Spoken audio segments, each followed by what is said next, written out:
Hey, I'm Andy, and welcome to Rock, Roll, and Red Plaid.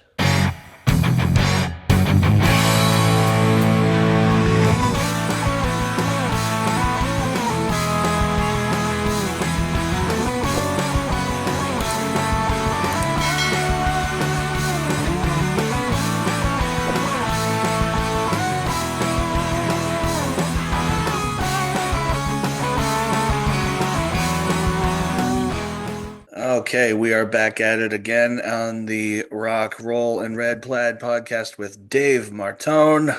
Dave, how are you?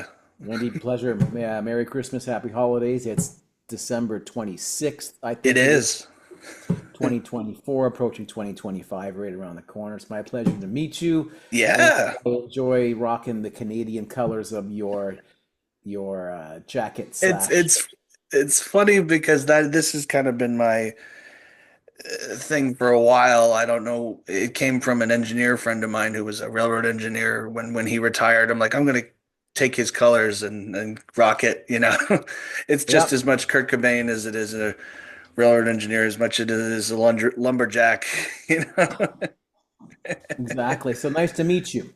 Yeah, and thank you for coming and doing this. I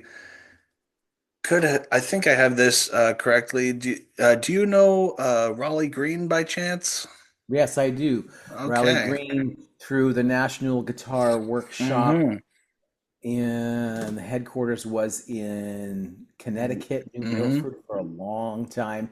And he was Yeah. a he was also and still is a player there. And I met Mm-hmm. him at that workshop in which we did that a long many years ago. I Yep. did that for probably 11, 12, 15 years. We did Nice, nice. that type of guitar instruction, which was fantastic. Great guy, very friendly Yeah. guy. Friend of yours? Taught me for almost 20 years. Oh Yeah. wow. Yeah, that's great, huh? Yeah. The world gets smaller and we love it that way. It's nice. It's glad that it's Mm, so nice to be able to share information with people and hey, you yeah. just got to learn something from that person, from this person. It's a great Yeah. thing. Yeah, yeah. So you have been on my radar from Raleigh for quite a while, and he would Hmm. and he would show me little things of your recordings and stuff when we were in lessons. I definitely remember your name coming up, and but one of the many things that really blew my mind in my research of your playing was that just killer version of "Devil Went Down to Georgia" that you did with Nickelback, and Right. Yeah, I it's a mean. banger, isn't it? Honestly, I don't think anyone has burned it as good as you did, honestly. And that's not me being a Yeah. show host. That's me being for real. I mean, It's that's, funny because you can go and read the comments, and everybody's got an opinion, yeah. of course, and that's why the world is as left, right, up, down, black, white, happy, sad. There's got to be opposites of everything. So, but Yeah. for the most part, it was meant to be aggressive, in your face. Like, Yeah. come on, it's a war between the devil and this guy for his soul. How is it not going to be How is it going to aggressive? be? It can't be How subtle. is No. how is it not going to be? It's going to be in your face, just head banging, going nuts. So yeah, Yeah. How did you get connected with those guys and how did that all come about? that is a great question. Hmm. So the drummer that I've been playing with, his name's Daniel Adair. Was playing with him for since 1998, Hmm. and we would be making our crazy music. And as he was progressing in his world of music as well, too, he kind of hooked into the pop world Hmm. and played with different larger groups. Then he ended up playing in Nickelback and is still their Hmm. drummer Oh, today. okay. And so there was one of the albums that I did. I was thinking, wouldn't it be neat to stack the deck with all these superstars on our next album? And so that was one of the thoughts. Let's do a vocal track on this album as one of the stacked deck people. And so Chad was one of the people. So we recorded it, did it, and it was not allowed to be released on my record company, which was Magna Carta Records. They said they can't do that because Roadrunner, which was their company, didn't want to allow that. So it was shelved for a long time, like Wow. a long time. And then I was hanging out at some party somewhere, and Chad, the singer, was there, and so was one of his engineer and producers named Chris Baseford. Hmm. And he said, "Hey, we should put that song out." And I'm like, "Sounds like a great idea to me." Sweet. Back then, they were with a different record company. Hmm. Said, "Yeah, let's do that. Let's meet on Monday. Let's finish it up." Because he wanted to change a couple little things. Sure. And so, of course, I was booked with, I do like a lot of gigs. So I Yeah. looked at my calendar. I was not going to say, no, I can't make it because I'm gigging. I No. said, yeah, I'll just be there. I'll cancel whatever I had. So we went there and he wanted me to recut the rhythm guitars Hmm. on the track because they needed to be more Nickelback rhythm guitar sounds. Hmm. So the ones I had done were through like a regular head, the cabinet, and but they wanted to go through their sound, their machine. So Hmm. the machine is, what is that thing called? It's a black. The heck is it called? It's Axe Effects. Oh, okay. Yeah. So they wanted to go through the Axe Effects for the rhythm sounds, and as I remember, it was a Bogner Uberschall model that they went through. Hmm. And Chris Baseford was the engineer as well too, and he was Right. fantastic. I thought I was quick at putting stuff down. This guy is incredible at capturing. He's running Pro Tools. Like before I Nice. finished the last note, he's like, double that now, go. And I'm like, holy man, this guy is working fast. And so anyway, we retreat a couple things, and they finally released it. I think maybe 25 days after the unfortunate death of the original composer of it when it got released. Oh, wow.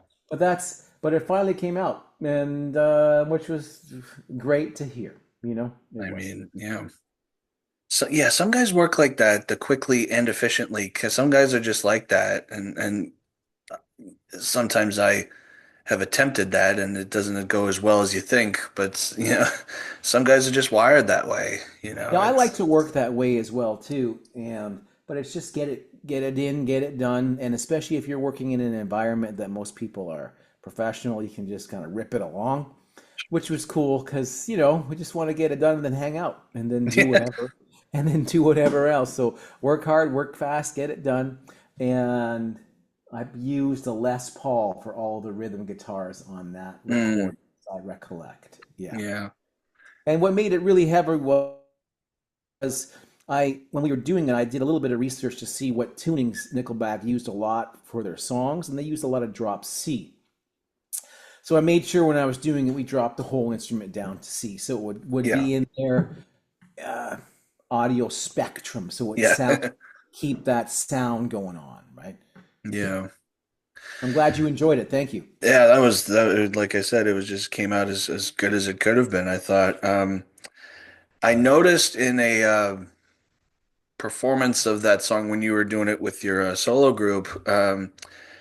I noticed this is a nitty-gritty kind of question, so guitar players will love this. Mm. I noticed a hair scrunchie, Yeah, yeah. and I know, and then Raleigh had told me about that before too. And in fact, I kind of used that trick last summer when I was cutting guitars, actually right in this room right here, which is just my kind of living room here.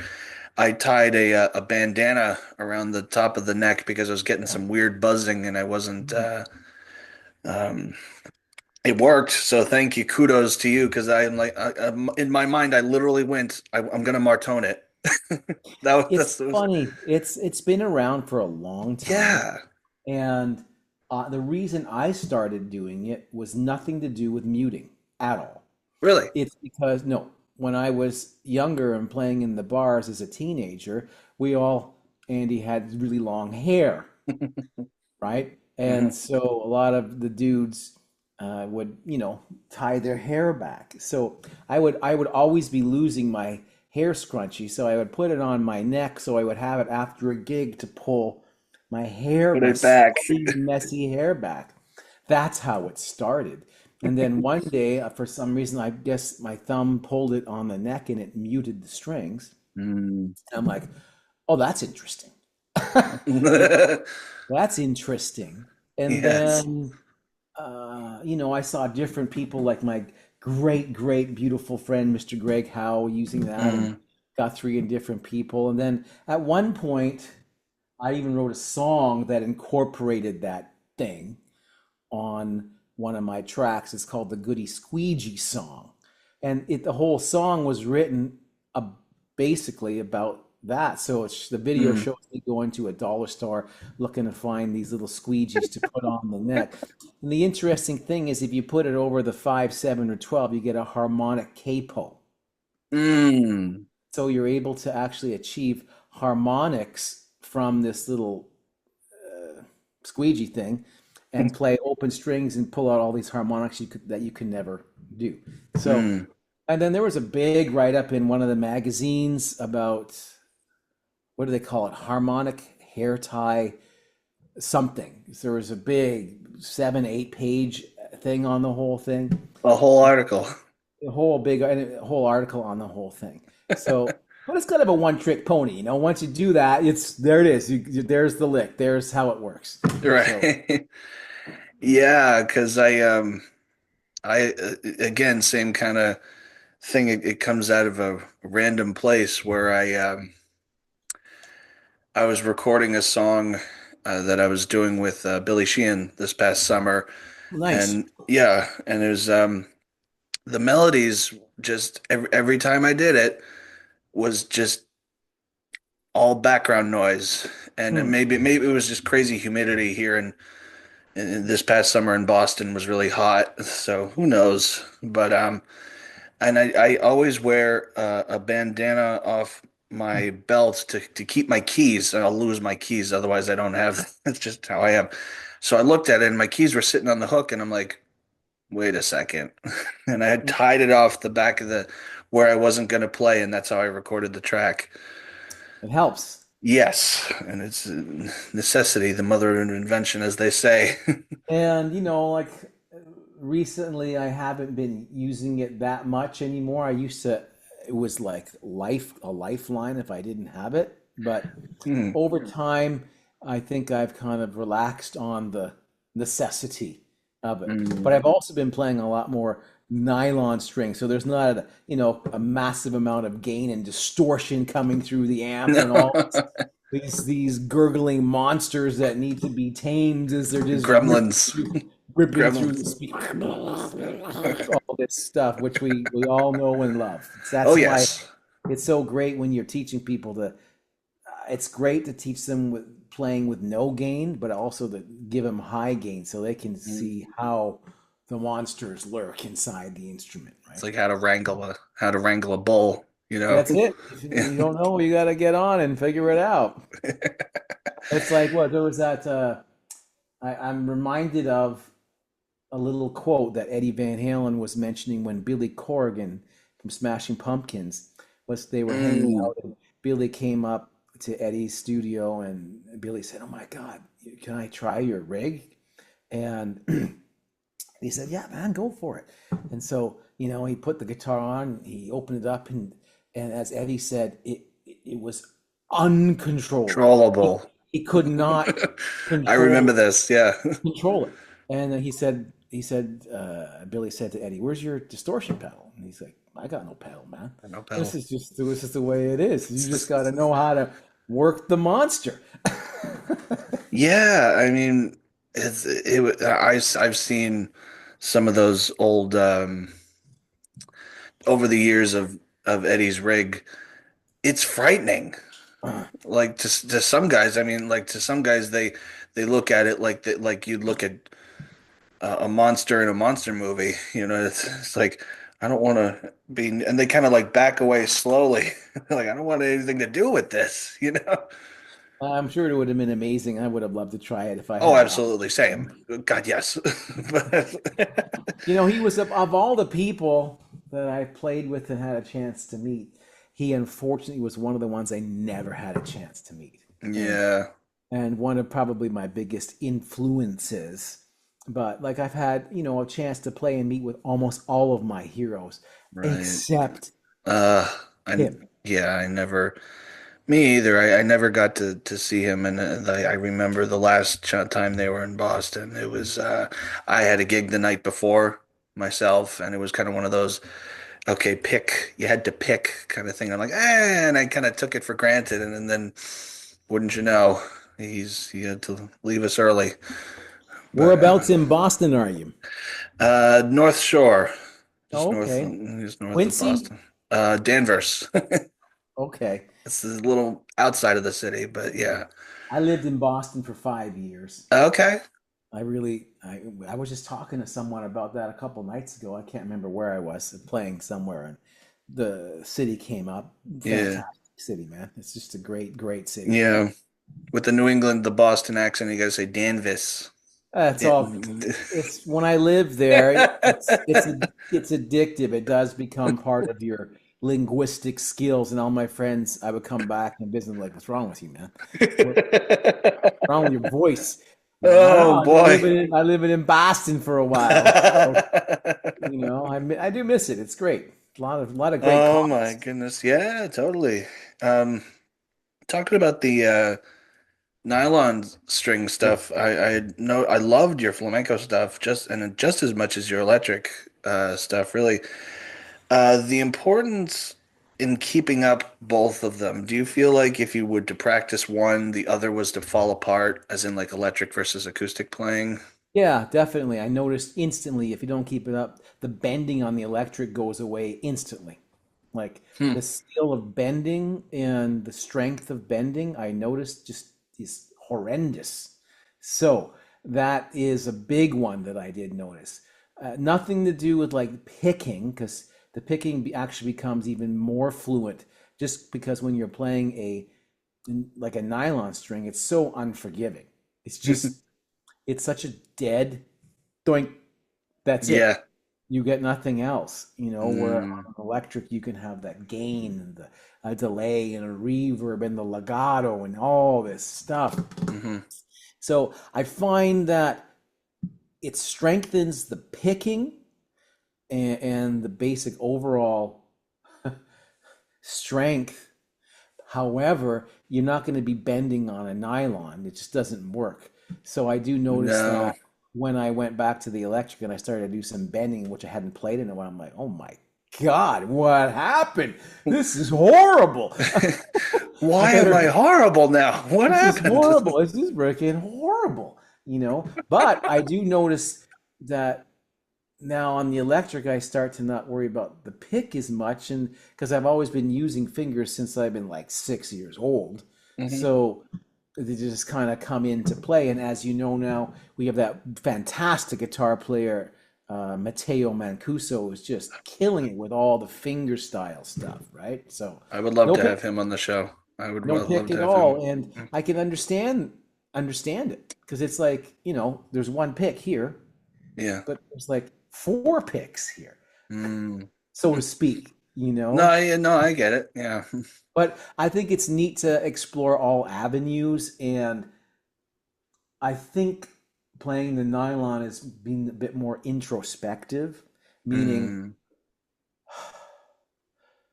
playing rock guitar is great and it's an ego instrument. I think I love it. Like you got to be hanging out there.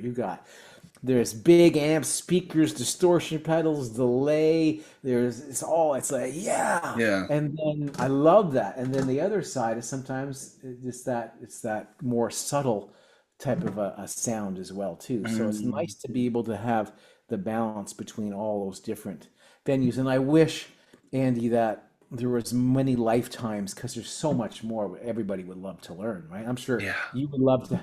Like, how much time can you keep learning? It's an endless corridor of doors to open with Yeah. knowledge. And Yeah. in our life, there's other things that come into play. When I was younger, it was just guitar and that was it. Now it's different. There's other things in my life, so I can't focus on it all the time, even though I Yeah. want to. And the other side of that too is imagine, if you will, that you have an awesome muscle car and it's brand new and you just are hammering that thing. You are redlining that thing, and it's ripping. And imagine if you're doing that for 30 years. How will all the parts work in that car from day one to 30 years? Everything's going to break, you think? Most likely. So, being of that thought process, I have to be mindful of all the moving parts for Yeah. injury and damage and things, and what comes around the corner too. I saw this video of Steve Morse recently, and he's having just a heck of a time because he has arthritis and he's still Uh, trying to play. I'm not sure if you've uh, seen the recent video, but you know how he used to pick and play, yeah, right? he kind of had an angled, not exactly Marty Friedman angle, but like kind of Right. that kind of with his But even whole arm. even the song "Too Many Notes," right? Oh yeah, I remember that. Yeah. And and that's like 30 years ago, but now you can't keep that technique up. Yeah. Parts break, they go down, and it's like when I listen to certain UFC or MMA, they always compare them in their prime. You got Yeah. to compare these people in their prime because we are humans. We're not robots. Things change, things break, sprains, tears, everything happens. Mm, So I find that at this point, when I go on the electric, I want to be the best, the baddest, the biggest stretches, the fastest this, and I just ruin my body beyond belief. So it's almost a safety gauge for me to switch and play the nylon so I can have a bit more longevity. So yeah. I'm not going to go crazy to try and always do that mentality. Anyway, No, I get that. Like, I was kind of talking to my vocal coach about this too. She's up your way. Sarah Ramsey. I don't know if you know her, Sarah. I don't know. Okay. Well, she's up Vancouver way anyhow. But anyhow, we were talking about like guitar players can replace guitar strings. When this goes, uh-oh. That Yeah, it's horrifying, and then I owe many of my singer friends apologies from hazing them over the years. it is. I've been starting to Yeah. sing too for the last 2, 3 years, and I've taken a couple lessons, and I know I'm doing it wrong. Mm. I can feel I'm doing it wrong, and, Yeah. and as I'm singing, I can feel where I'm trying to push the chest and get in that chest area. I can kind of hit it, but a lot of times I screw up and I go back to the throat and it's bad and it's Yep. nasally and I can hear that. So, but you know what? It's a it's a good skill and it's cool that you're singing as well too. It's because a Yeah. lot of my newer students and different people I teach, I say one of the biggest assets you can do is to sing. Yeah. Like top of having your main instrument, just Yeah. sing. Right? So good for you. And that's the whole thing for me is the song I did with Billy Sheehan is an instrumental piece just because it fell in line to be an instrumental piece. But for the rest of the new album I'm doing, it's like, okay, I want to make all of these vocal songs, and Oh, cool. I really want to push it as much as possible.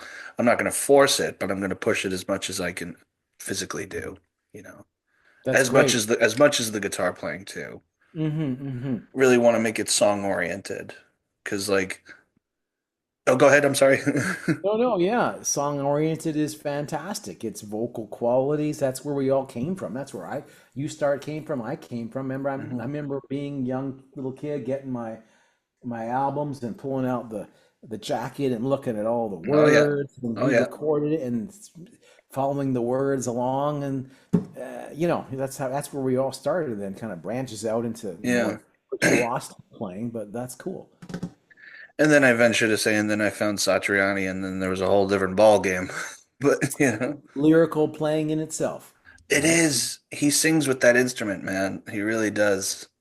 Lyrical playing of the same thing. So he's just using the guitar to play the melodies, and Absolutely. it's a great thing. When I'm doing certain gigs now, what I'll do is I do play a lot of nylon gigs, but Mhm. I'll play, let's say, Nothing Else Matters from Mhm. Metallica as an Mhm. example. It's a very people know that song, but I will be playing all of the melody on the guitar, right? So, Mhm. and it's neat. A lot of people, since there's no words, they go, "I know that song." Song. Why? I can't. And it keeps them going, and they hang out and have a couple more drinks. Like, because the next one comes up, and they're like, "What is that song? I know that song." And a lot of times I won't. I'll be off the mic for 4 or 5 and let them go crazy, and then I'll let them know what the songs were as they go by. Yeah, right. Oh man, I guess this can this I did ask this question in writing about electric compositions, but it could go for acoustic as well. But Oh, good. approaching writing melodies, um, I've noticed you can really pull back and then in the same song go what I call full ham, where you can just fly. Writing, um, how do you approach your writing in your melodies? Because, like you said, you do a lot of instrumentals. Yeah. Uh, yeah, Well, I think most ideas, it's always different, as I'm sure it happens with you. yeah. There's never one particular way.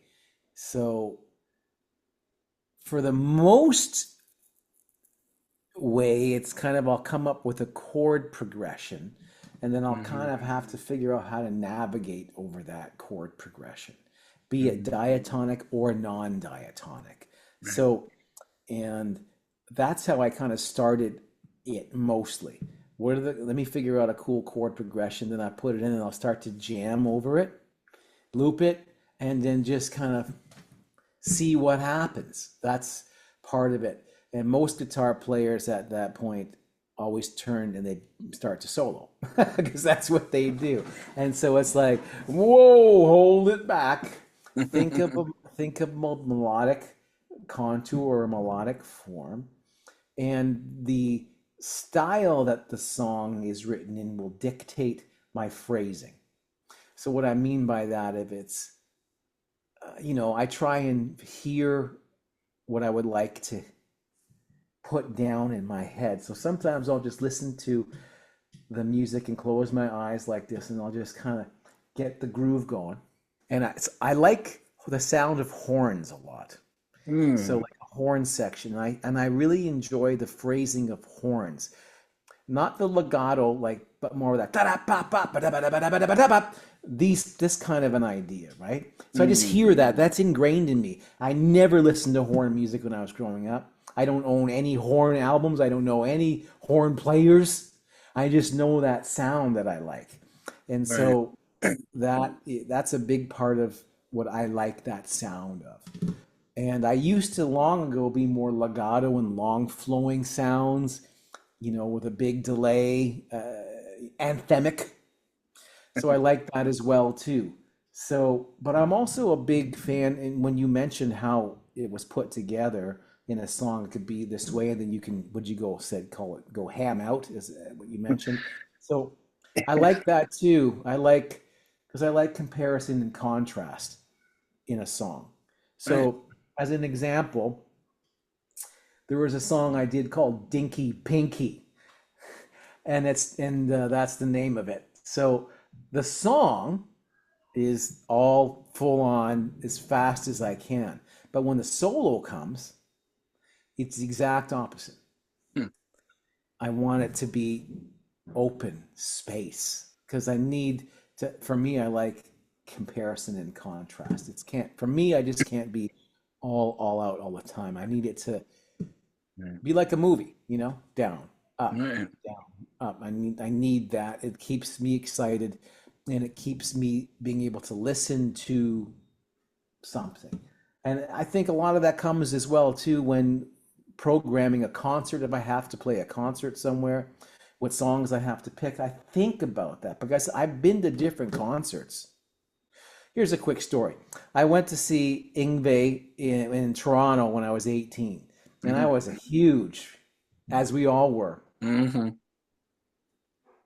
influenced from this magician. Hmm. And I couldn't wait. And it's a small club. And I remember getting in there, and I think I was like third or fourth row. It's like just a rock club, Hmm. right in the front. And the first three songs devastated me. Devastation of this sheer musicianship of this amazing hero of mine. But unfortunately, everything programmed was a similar type of a sound throughout the whole evening.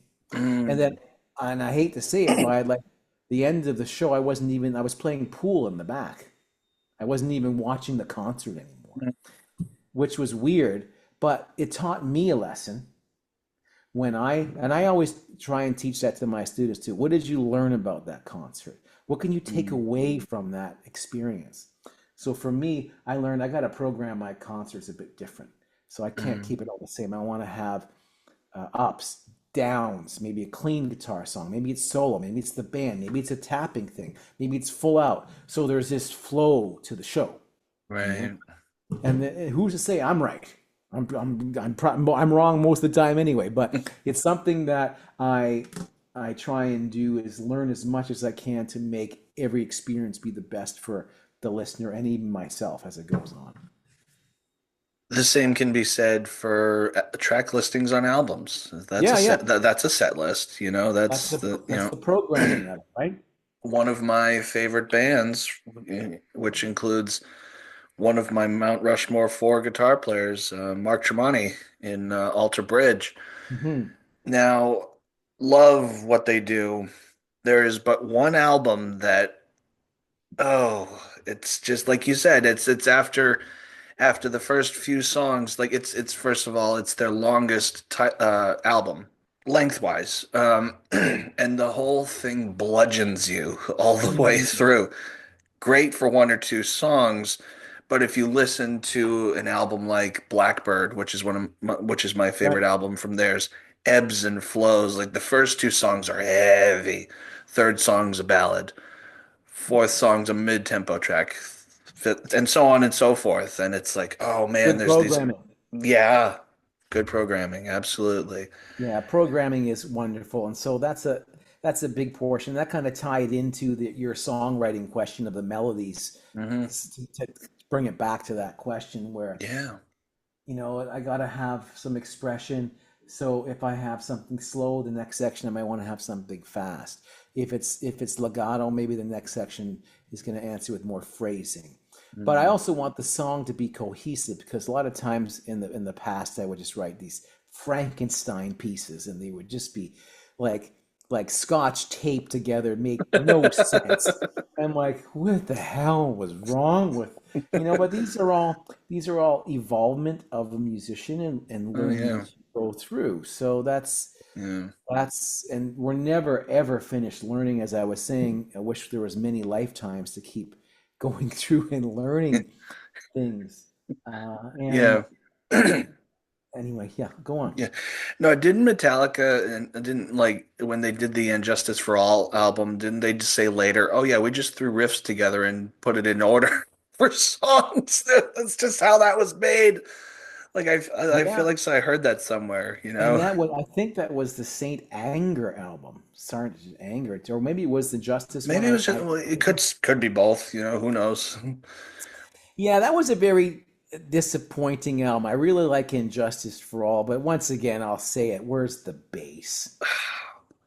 Where's the bass, No guys? Injustice for All except the bass. Anyway, Parentheses. yeah, anyway, that's a whole different thing. Oh well, what are you gonna do? But tone is crucial for both electric and acoustic playing. Yeah. You are able to have both in those sides of the spectrum. How do you go about it getting it? Maybe some gear talk. What is your go-to stuffs? Sure. Well, here I'll start with a funny little story. Years ago, I was playing at a club in Vancouver called the Backstage Lounge, and it was right on the ocean underneath the Granville Bridge, just Hmm. a rock club. And the Hmm. sound man's name was Doug. I forget Doug's last name, and he has passed on at this point. And I think it was my first time playing at the club, and I had a little 50-watt Marshall and I had a little pedal that I was playing. I can't remember what the group was or anything like that. And so Hmm. he says, "Oh yeah, Dave Martone, I heard of you. Let's get you all mic'd up and whatever." And then he heard my amp and pedal. He goes, your name is No Tone Martone. That sounds like he says his actual quote. Here's his quote. He goes, "It sounds like a bag of smash. That's what your sounds like." And I'll never Oh forget that.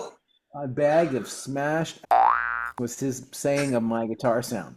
So I'm like, interesting. I got to learn something from this. You are?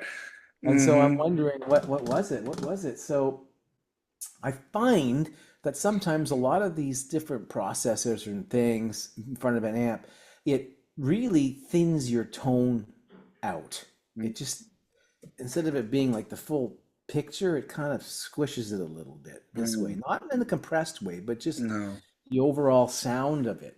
And I can hear it when it's there. So I'll use, if I'm using one, I'll dial through all the different let's say digital amps that you can pick from. And I won't even look at the name. I know the sound that I want. It's got to be thick. Mm, I don't care about the gain. Not important. But no. there's this visceral mid body that Mm, when I keep click, click, click, click, click, where is it? Where is it? Where is it? And if I can't find it, I won't use that piece of equipment. But when I mm, hit it, I'm like, oh, there it is. And so then I'll start to dress things on top of that if I need a bit more gain or if it's a bit too bright at that point. So I find just the starting point, if I'm using a digital modeler, that is my first step. yeah. If I'm using just a head without any pedals, I'll do that for basically mostly all of the rhythm recordings that I'll do. No pedals, just No. as Eddie Van Halen said, just that's cable head. That's it. Yep. So I find that's pretty much. And if the sound is not right, then I'm going to switch the guitar.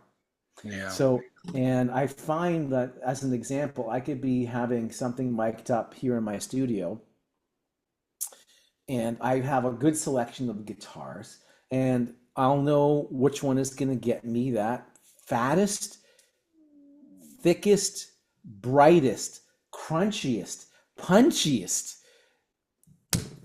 all encompassing sound.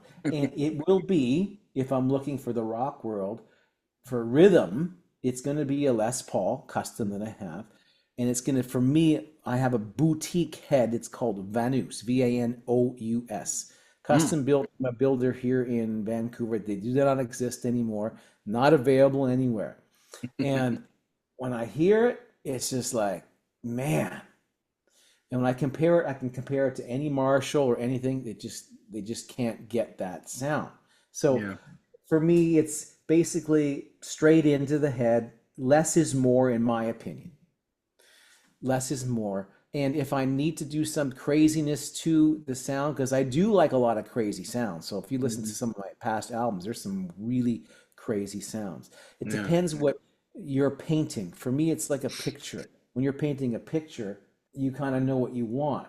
And so if I'm looking for something a bit more crazy, I'll know how to adjust that. And usually that's going to come from more direct digital screwing around with different plugins and different Yeah. settings to create some weird sound tapestry.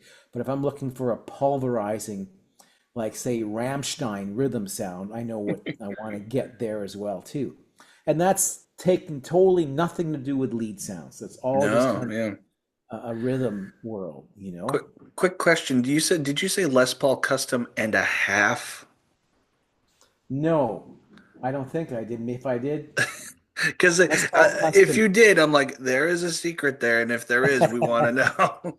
But the one issue with the Les Pauls I have is I can never keep the G string in tune. I hate it. Oh, I just hate it. I hate it. I've switched the nut out. I've got new tuners on. I've taken to certain people.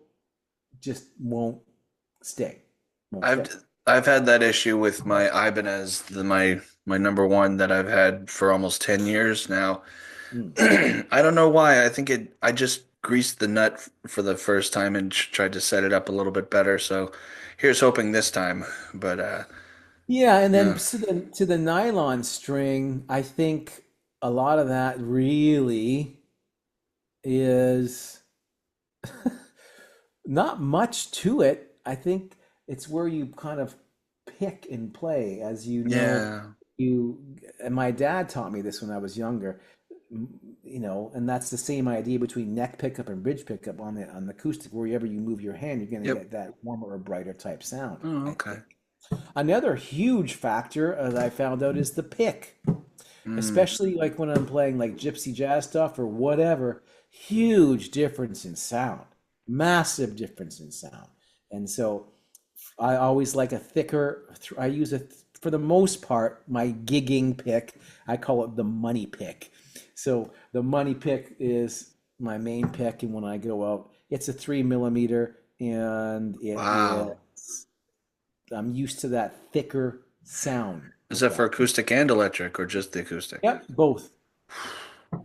However, but when I'm recording parts in the studio here, sometimes I will, for all the rhythms, I won't use it because it's a bit too thick for electric playing. And then Mm. I have a graveyard of picks over there that I'll use for that. But for the nylon, I think the size of that pick gives me a thicker tone, so I'll use that thicker pick for it. That's three of what I use.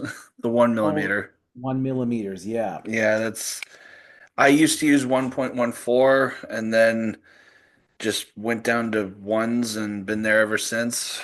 Um, I don't know. I just because I kind of I pick really hard. So, but I don't. Yeah. I do, but I don't.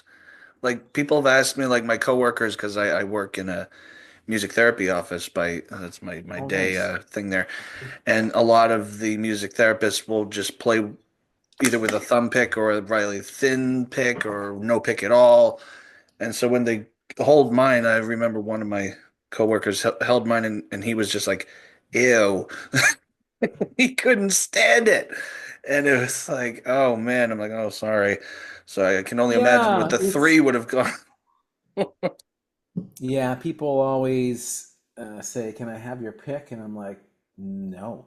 Because there's No. the ones that I have, they're called Frock, Frock. They are Hmm. made in Hamilton, Ontario, Okay. and that's like a little bit outside of Toronto. Yeah. Yeah, I bought all the last ones when I was around 18 or 19 years old because that was it. There's no more made. Huh. And then the Frock company went out of business and they no longer makes them anymore. So I have purchased every last one that I was able to. And so I only have a certain amount left for that's it. So when Mm. someone asks for it, I unfortunately can't give it. It's not that I'm being rude. It's just like I don't have many left. So, and they have a lifespan of maybe a year before, any pick will kind of wear itself out, right? So, but that's the way that it is, and it's a 3 mil, and there just feels right to me. I try different ones, but you know what? Ultimately, we can get used to anything. I think This is whatever it true. is, Yeah. we'll just get used to it. Whatever I used to think, I need my special strings, and I need to have this pedal, and I gotta have this amp, and I need my little scrunchy, and I gotta have my certain pick. And I used to use baby powder in my hands, and if I can't do this, I can't play. And I realized, you know what? It's all psychosomatic. It just This is is, true. and I This is think true. just let it be, and then that's it. Yeah. What does 2025 look like for you, Dave? It looks fantastic. I got a new Mac Studio computer. I've just upgraded from my Ooh. old Mac 2013 trash can. I just purchased it about a week and a half ago. It is in my studio, which is right next door there. I have it Mm. tied in, but I haven't gone through and fixed all of the little gremlins that I'm sure will be there with missing Yeah. this plug in this software, this blah, blah, that. And Yeah. I'm really looking forward to getting in there and putting out some product.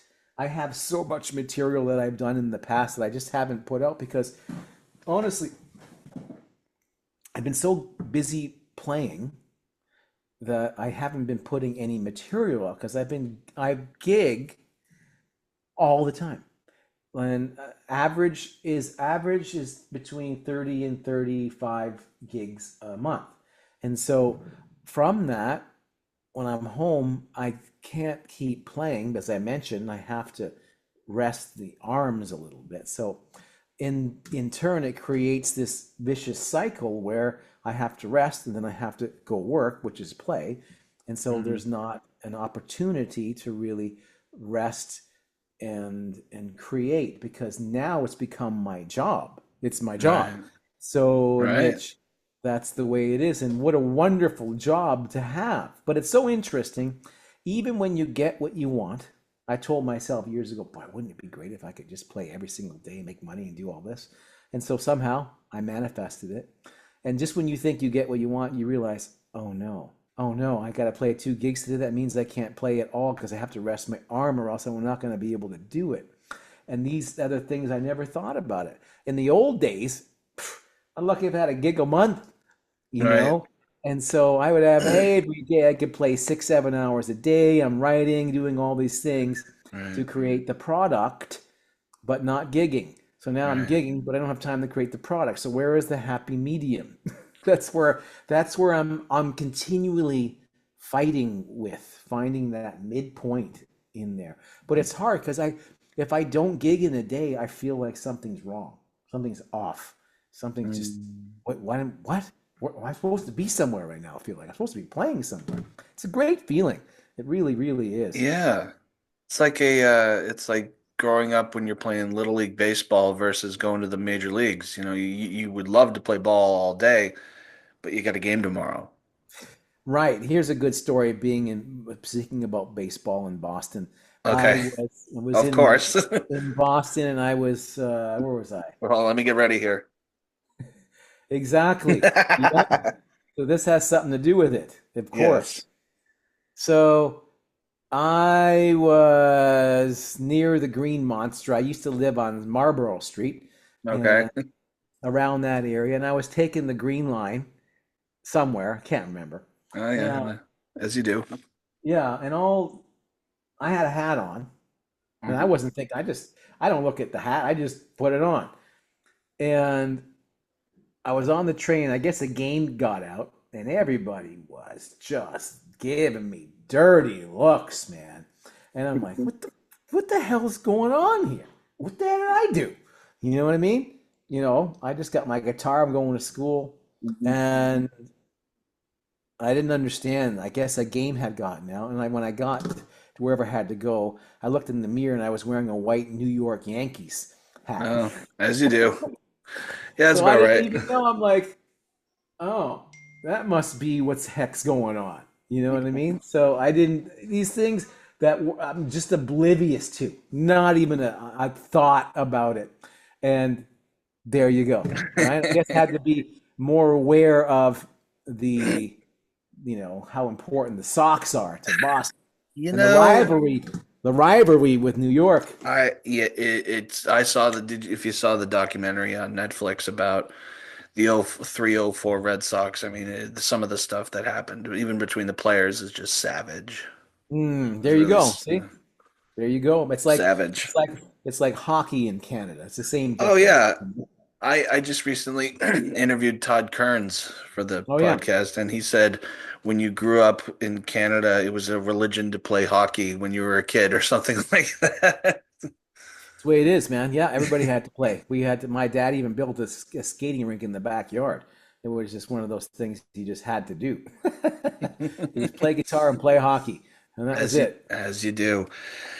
Dave, I couldn't thank you more than enough, and I think at this point I am going to stop the recording. It's all good, man. That was a lot of fun. It's good. For more of my original content, visit my website, www.andyconley.com.